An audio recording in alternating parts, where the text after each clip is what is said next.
डोंबिवलीच्या MIDCमध्ये वारंवार स्फोटाच्या दुर्घटना घडल्या। अशा दुर्घटनांमध्ये डोंबिवलीकरांचा नाहक बळी जातोय। अमुदान कंपनीतील स्फोटातून पुन्हा तेच समोर आलं। पण या दुर्घटनांना जबाबदार कोण आहे? डोंबिवली स्फोटकांचे गुन्हेगार कोण असा सवाल विचारला जातोय।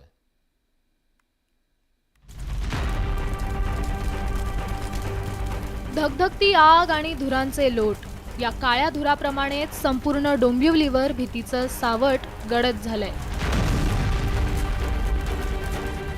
डोंबिवली MIDC मध्ये कधी कोणत्या कंपनीत स्फोट होईल आणि त्याचा आपल्याला फटका बसेल या भीतीनं डोंबिवलीकरांना ग्रासलंय।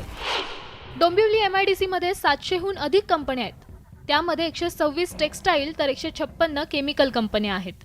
उर्वरित कंपन्या इंजिनिअरिंग अथवा इतर प्रकारच्या आहेत।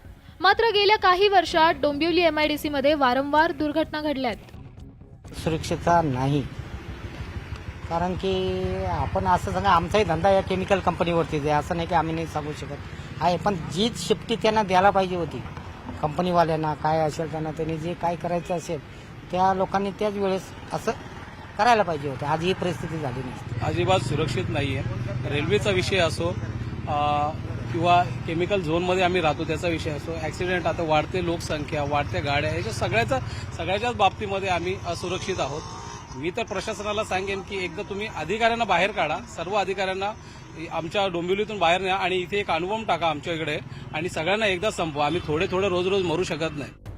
1965 साली डोंबिवलीत MIDC सुरू झाली, तेव्हा या MIDC पासून 4 ते 5 किलोमीटर अंतरावर निवासी वस्ती होती। पण आता केमिकल कंपन्यांच्या भिंतींना लागून निवासीकरण झालंय। याला जबाबदार कोण असा प्रश्न आता उपस्थित झालाय। इंडस्ट्रीज पहिलेपासून येते त्या बाउंड्रीच्या पुढे अजूनपर्यंत 1 फूट देखील इंडस्ट्रीचं बांधकाम झालेलं नाही आहे। प्रिमायसेसच्या बाहेर, MIDCच्या बाहेर, MIDC मध्ये रेसिडेन्शियल आलेले आहेत। स्फोटांच्या घटनेनंतर मुख्यमंत्र्यांनी घटनास्थळाला भेट दिली, तर विरोधी पक्षनेत्यांनीही या भागाचा दौरा केला। त्यावरून आता आरोप प्रत्यारोपांचा सिलसिला सुरू झालाय। स्पेसिफिक सगळा इंडस्ट्रियल एरिया तर शिफ्ट करणं अवघड आहे, परंतु ज्या 5 कंपन्या इथल्या या सगळ्यात आधी इथून शिफ्ट केल्या पाहिजे, इथून बंद केल्या पाहिजे हे ठरवलेलं होतं। दुर्दैवानं आमचं सरकार गेलं, आताच एक गद्दारांचं सरकार आलं। या सरकारने याच्यावर कोणतेही पावलं उचललेली नाही। मला वाटतं या उद्योजकांना पाठिंबा देण्याचंच काम हे सरकार करतं। अशा प्रकारे अनधिकृत उद्योग चालवणाऱ्यांनाच सपोर्ट करण्याचं काम हे सरकार करतं। आपल्या सगळ्यांना कळलं पाहिजे की त्याच्या मागे हेतू काय आहे। कुठल्या निवडणुका आता पुढच्या येतात ना, विधानसभेच्या निवडणुका येत आहेत, बरोबर ना। मग विधानसभेच्या निवडणुकीला जे काही चहा पाणी व्यवस्था लागते त्याच्यासाठी ते बहुतेक आले असतील इथे असोसिएशन सोबत बैठक घ्यायला।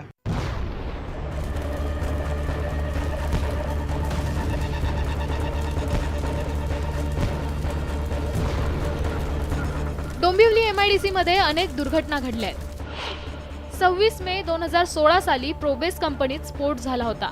त्यामध्ये 20 जणांचा मृत्यू झालाय, तर 500हून अधिक गंभीर जखमी झाले होते। 18 फेब्रुवारी 2020 मध्ये मेट्रोपॉलिटन केमिकल कंपनीत 100हून अधिक स्फोट झाले होते। त्यामुळे 500 मीटर परिघातील घरांचं नुकसान झालं होतं। अशा दुर्घटनेनंतर प्रत्येक वेळी सरकारकडून कागदी घोडे नाचवले जातात, चौकशीचा फार्स केला जातो, पण प्रत्यक्षात कोणतीच कारवाई होत नाही। त्यामुळे MIDC मधील कंपन्यांचा सुरक्षेचा प्रश्न जैसे थेच असल्याचं वारंवार समोर आलंय। राजकीय लागेबांध्यांमुळे कंपन्यांकडून नियमांची सर्रास पायमल्ली केली जाते आणि त्यातून अशाच दुर्घटना घडतात। अमुदान कंपनीतील रिएक्टरची तपासणी केली गेली होती का याचं उत्तर MIDC कडे नाहीये। यावरून तुम्हाला MIDC प्रशासनाच्या कारभाराची कल्पना येईल। आता वारंवार कंपन्यांमध्ये स्फोट होऊ लागलेले आहेत, त्यामुळे आमचा जीव कधीही जाऊ शकतो। आणि हे ऐकून ती बाहेरची व्यक्ती जी आली होती ती असं म्हणत होती, मी तर डोंबिवलीत घर घ्यायचा विचार करत होतो, पण अशा घटना घडत असतील तर मी डोंबिवलीत घर घ्यावं का?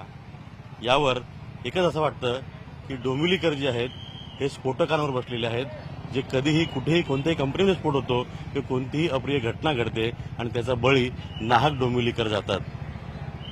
व्हिडिओ जर्नलिस्ट प्रवीण शेट्टीसह अजित मांढरे, न्यूज 18 लोकमत, डोंबिवली।